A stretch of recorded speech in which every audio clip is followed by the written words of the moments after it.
up guys, welcome back to another episode of Thai Talk, and today we're going to be talking about new CVT parts. As you can see here, we've got a few new bits. We're going to open them up, we're going to take a look, we're going to do some testing as well. So check it out, right here we've got a new 1500 RPM alloy center spring. We've got the new pulley because the Koso one just wasn't quite up to scratch, and here we've got some 1500 clutch springs, and we've got a crazy bearing spinny thing for the center spring or contra spring. So we're going to take a look at all these parts, and what I'd like to do also is actually weigh up some of the parts like the clutch springs to see if there's actually any difference in between the original ones, also the center springs or the contra springs, because maybe it's just the same part repackaged with a little bit of different paint on it.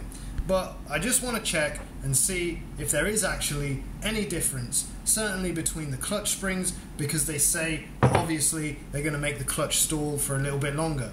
You can see here I've got all of my CVT parts out off the scooter because I'm going to take a look at a few things here. So as usual, I've been shopping at AAA Scooter Parts here in Bang Phli, Thailand. As you can see on the screen, this is their Facebook page. They got loads of good stuff. You can see there's a running theme with the stuff that I buy. It's mainly TWH. It's a good mid-range brand. It's not great, it's not terrible, but it does the job for sure. Be sure, if you're in Thailand or you fancy making a purchase of something that you can't get in your own country, to go to AAA Scooter Parts. They're really good. So guys, let's get some of these boxes open and let's inspect the products that we've got here, because everybody loves a good unboxing video. As you can see, we're starting with the pulley. I'm really excited to see how this is and how it works as well. So we'll just get it out of the box. You can see we've got a few layers there. Got another sticker. We've got quite a decent collection of these TWH stickers. They always seem to include it in most products. Of course, this is a Dio rear pulley. Honda Dio AF27 rear pulley from TWH. On first inspection, it certainly looks a lot nicer than the Koso one that I had before. It's painted on the outside there. It's got some cool writing there as well. I must admit the pulley nut looks a lot nicer, better quality than the Koso one. As you can see here, this is the writing, power you can trust, and racing parts with some kind of text there. I don't know what that says. If anyone knows in the comment section, please let me know. So obviously this is the nut. Looks pretty decent, good quality. The other side, as you can see, is painted. One thing that I did notice on the TWH rear pulley, it has a C3 bearing in there, whereas the Koso one just had a regular quality bearing. And that's the sleeve off. As you can see, it's been really nicely greased inside as well, with some red grease. I think maybe that's better quality. I don't know. Again, let me know in the comments section. So we're just taking a look, and on first inspection, what I can notice is the way that the clutch travels has a much different look to the Koso one as well. Whereas the Koso one just had one that was slightly curved and one that was straight. This one has one that has actually two angles, which is the one that it's set to now, and also it has the straight travel as well, just there. I'll probably switch to the straight travel, as I've been told by many people the direct travel or the straight travel is much better. So I'm getting covered in grease here. This is a good thing. Of course, we want our parts to come ready greased so that we don't have to do anything. If you're doing anything like this, keep a little bit of tissue or a rag next to you. Keep them hands clean. Don't get any grease on the inside of the pulley. That's not going to be good. You're going to get belt slip. Now, it travels up really nice, and obviously this is in the non-direct channel there. So obviously, as I say, I'm going to switch to the direct channel, but I think if you just wanted to keep it stock as it's set up out the box, that would be fine too. Now, on to the next thing. I don't know exactly what to call this. It just says spring set or something like this on the box. stainless steel spring set, but it's actually a bearing that you put onto the pulley that the center spring or contra spring sits onto, and then of course you're going to get a lot more smoother movement out of that. This was only about $10 or $15, so I thought it was a decent investment to check it out and see how it is. So as you can see, we're just opening up the packaging now. We're going to have a look at what's inside. So here is the spring set. Obviously it has some bearings inside. You can hear them running there, and if I move my hand out of the way, you might actually be able to see. There you go, it sits right there on the sleeve, and of course the spring will sit into that as well. So of course we know what's coming up next. The alloy spring, 1500 RPM, and previously I had a 1000 RPM Contra or center spring in my pulley.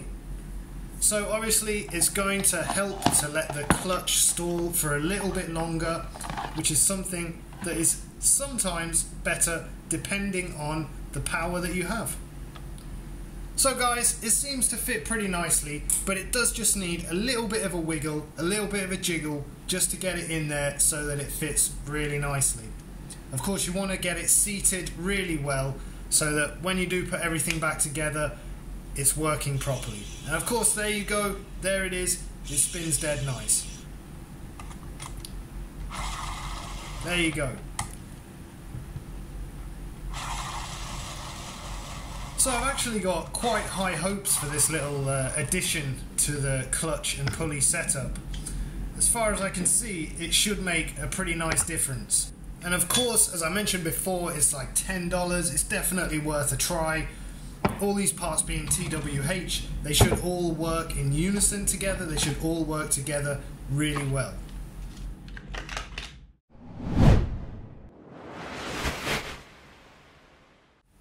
So guys, now what we're going to do in this part of the video is what I've done in a previous video, but I thought we'd do it again, is change the way that the pulley opens and closes. As I said, the original stock way that it opens has two angles, which is good for instant acceleration, but overall acceleration is maybe not as good. So what I thought I'd do is just switch it out for the more direct channel, which is just a straight cut channel. And of course this is how I have my Koso pulley set up, so it's probably best in the interest of testing that I keep it the same so that we can see if there is any obvious difference. So as I've done before, you just need something. You don't need a lot of pressure, or you don't need to really go at it. These little pins come out really easily. As you can see, I'm using a pick there, a 90-degree pick, which seems to work really well for this. You could use all sorts of things like a needle nose pliers or even a toothpick. They come out that easily. So of course, just take them out, lay some tissue or a rag down to put them on, because these ones were absolutely covered in grease. So now obviously what you're going to want to do is rotate the pulley so that it is lined up, the holes, with the straight channel. As you can see here, there you go, that one's lined up nicely now, that's the straight channel. So as easily as the pins came out, they go back in just as easy. They may need a little bit of jimmying or a little bit of encouragement to go back in, but certainly it's not a hard job. That channel is just full of grease, so I'm going to move to this other one first, save the best till last. As I say, just line it up and push it in. It should go in nice and easy. There you go. Now of course there's just the last one to do. This channel is absolutely laden with grease, so it should be fun. Working blind. But there you go. It went in super easy.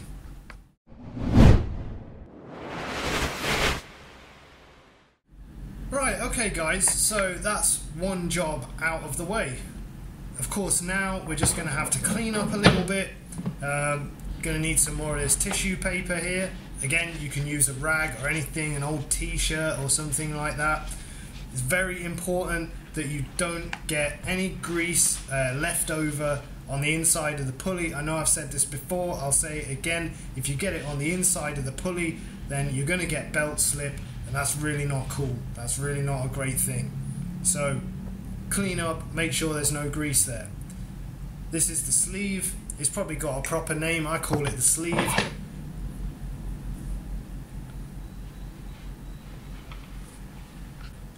What we're going to do is we're going to take a little bit of the grease that was around the base of the sleeve. It seemed a bit excessive. And now we're just going to rub it all around the inside wall of the sleeve, just to make sure that when we put the sleeve back onto the shaft of the pulley, it's nice and lubricated. Of course, lubrication is very important in all these kind of things. Might as well just use it on the shaft there, any excess. As you could see from inside, it was very well greased. So I think we can spare a little bit just to rub around there. As I say, the lubrication helps a lot.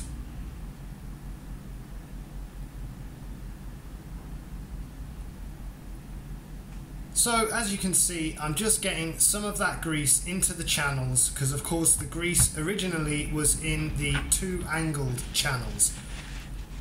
So I just want to make sure that the new setting in the new straight channels is nice and greased as well. So now, guys, we can put the sleeve back over the shaft, and I must admit it's a lot harder than it was with the Koso pulley. Very, very much harder.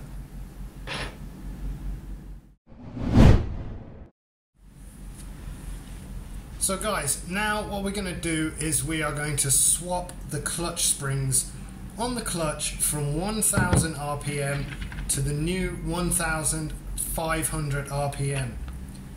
This can be a bit of a daunting task if you've never done it before, and it can be a bit tricky, but if you have the help of the right tools, it isn't that difficult. So guys, as you can see, I have removed already 2 of the springs. You can see there, it's made a little bit of marking. It's nothing to worry about. It's just cosmetic, of course. And I will say that the first spring is really difficult, but with the right technique, as I'm going to show you here, you just want to get a pick, a straight pick, jam it into the longer side of the spring, and just slowly and gently lever it out. It will come, you might not think it will, but just really slowly lever it out of there, and eventually it's just going to pop out. You might have to go at it, as you can see here, from a few different angles. Again, nice and gentle. There you go, it just popped out. As I say, the first one, the second one are quite difficult, the third one's a little bit easier, but it's the same technique, the same principle all the way around. Of course, guys, if you have any questions, feel free to ask in the comments section.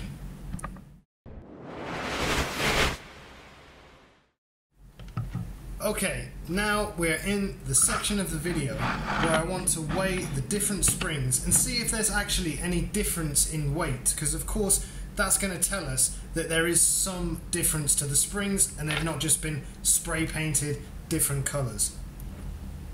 So what we're going to do is we're going to take the 1000 RPM springs, and we can see that it weighs 8.9697 grams.